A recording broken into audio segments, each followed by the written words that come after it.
नमस्कार दोस्तों, आज हम आपको बताने जा रहे हैं जैसा कि 69,000 भर्ती में बहुत से लोगों के मन में ये विचार है कि अभी तक हम याची नहीं बन पाए हैं, तो जब कोर्ट अगर 2 या 4 नंबर बढ़ाती है तो उस पर क्या हमको सबको कॉमन नंबर मिलेगा या केवल याची लाभ मिलेगा।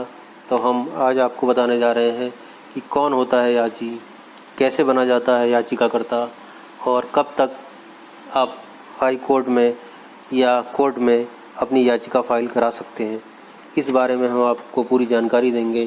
तो हम आपको अब बताने जा रहे हैं कि कौन होता है याचिकाकर्ता। जैसा कि आप 69,000 भर्ती में देख रहे हैं कि आंसर की के मुद्दे को लेकर बहुत सारे विद्यार्थी हैं जिन्हें याचिका फाइल की है और करानी है। तो वो लोग के मन में ये सवाल उठता होगा कि अभी तक हमने रिट जो फाइल नहीं की है तो क्या हम अब भी याची बन सकते हैं। हाँ बिल्कुल, आप अभी भी याची बन सकते हैं।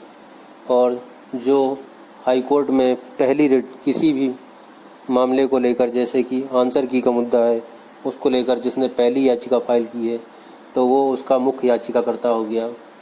और उसके बाद जो उस मामले में सेम आंसर की से रिलेटेड विवाद उत्पन्न के मामले में जो अन्य लोग फाइल करेंगे वो उसके अन्य याची माने जाएंगे।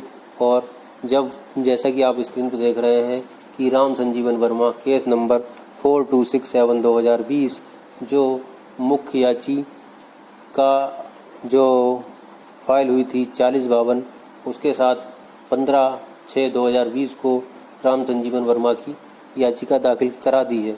ये हम इसलिए आपको दिखा रहे हैं कि ये फाइल 15/6/2020 को कनेक्ट हुई है और जबकि जो 4052/2020 है वो 11/5/2020 की है।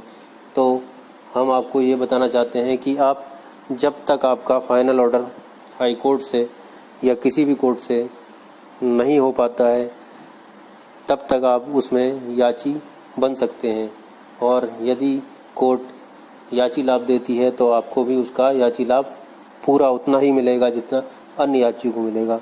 तो हम समझते हैं कि आपको ये समझ में आ गया होगा कि कब तक याची बना जा सकता है। याची बनने का समय यह है कि जब तक मुकदमा कोर्ट में पेंडिंग है, फाइनल ऑर्डर नहीं हुआ है, तब तक आप अपनी याचिका उस सेम मामले में दाखिल कर सकते हैं और आप याची लाभ ले सकते हैं।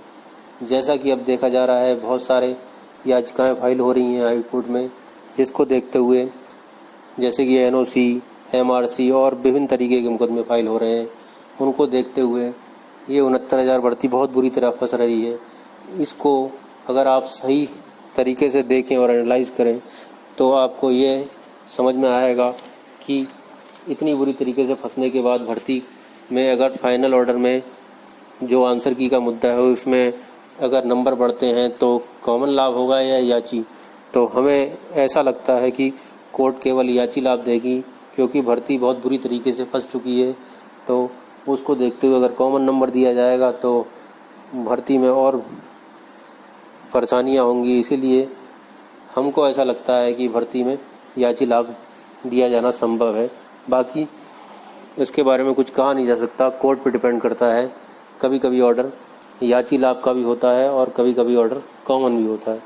लेकिन जिस तरीके से ये भर्ती हो रही है, में याचिकाएं दाखिल हो रही हैं, उसको देखते हुए हमें लगता है कि इसमें याची लाभ की संभावना पूरी है और 4 से 5 नंबर बढ़ने की भी संभावना दिखाई देती है।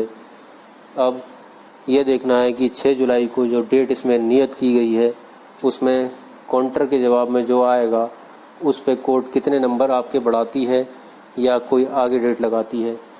तो जहाँ तक हम समझते हैं कि आप हमारी बात पूरी तरीके से समझ चुके होंगे। यदि कोई आपका प्रश्न हो तो आप हमसे कमेंट बॉक्स में कमेंट कर पूछ सकते हैं, हम आपको जवाब देने की पूरी कोशिश करेंगे। धन्यवाद।